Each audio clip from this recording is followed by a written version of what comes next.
Зулхиджа айының 10-шы күні, 11-шы, 12-шы күндері жалпы мұсылман пенде, жағдайы келетін мұсылман пенде үшін құрбандық шалу уәжіп амалына жатады.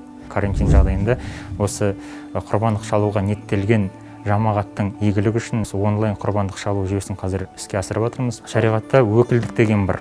Өкілдік деген қандай да бір азамат қызмет бабымен немесе тағы да бір қысылтаяң жағдайда өзі құрбандық шала алмайтын болса, сол өзінің құрбандығын басқа бір азаматқа өкілдік ретінде тапсыруына болады. Барлық адамдар топырламайтындай санитарлық карантин талаптары сақталып, осындай құрбандықтар шалынатын болады. Бұның енді онлайн дейтініміз тек тапсырыс беру онлайн. Бисмиллахи Аллаху акбар айтылып, дұғасы жасалып шалынатын құрбандық болады.